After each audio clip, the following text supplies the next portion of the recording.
What's up, everybody? DJ Bucky here for Move the Sticks. And Bucky, looking back at the draft, let's not worry about those first couple rounds, guys. We spent forever talking about. Let's dig a little deeper. Let's find some late round gems we really liked. Great teams are able to find players and key contributors in those late rounds.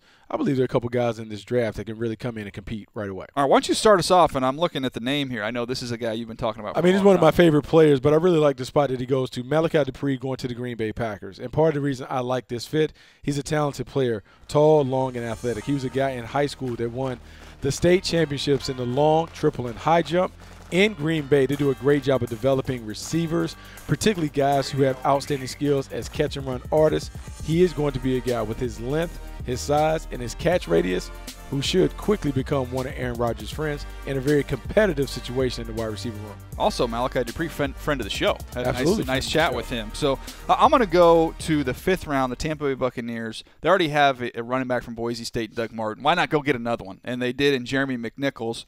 A player that I know he has some injury concerns, Bucky, but when you look at his availability there in the 5th round, I thought this was a steal of a player. You talk about somebody that we know what he can do as a runner.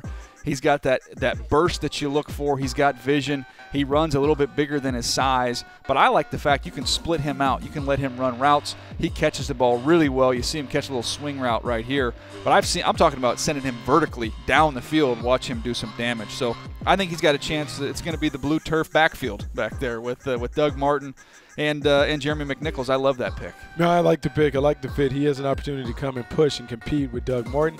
Doug Martin, by all accounts, has looked great in the offseason. Let's see if he can hold off Jeremy McNichols from taking some of his carries away. My guy on defense, because let's flip on the other side of the ball. When I look at the defense side of the ball, and I'm looking all across the league, Corn Elder going to the Carolina Panthers is someone that intrigues me as a guy that can come in and compete and contribute. When I look at Corn Elder, he's a guy that really strikes me as a junkyard dog, meaning he's tough, feisty, competitive. In Carolina's defense, those corners are really counted on to make tackles, to set the edge, and to be physical players. Corn Elder fits the job description because his game is all about toughness and physicality. Just lit up Ryan Switzer right there. Sure No, he did. flies around. He's a fun player. I think you hit it, though. Feisty is the word when I looked at my notes. That's what stood out to me. He can run a little bit, too. So I like that pick of Corn Elder. I'm going to stick on the defensive side of the ball at the corner position. I'm going to go University of San Diego.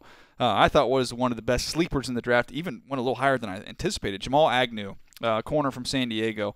This, again, undersized, you're talking about 5'9", but competitive, explosive, ran in the 4.3s. He's got great ball skills, and he can also contribute in the return game. So, to me, you're looking at somebody, the level of competition, a little bit of a concern, but he goes and plays in the NFLPA game, has a pick in that game. Yep. Did a nice job there stepping up with the competition. I think he's somebody in the 5th round. Lions fans, they're going to be happy with this kid. No, he's very competitive. You know, we use feisty to describe Corn Elder. I believe you also can put it in with his evaluation. He is a tenacious player on the back end, but what I really like about him, his ball skills. Yep. Outstanding ball skills, finds a way to put the ball in the paint when he gets an opportunity. There's a premium on guys that can knock the ball away and it's always in the right spot.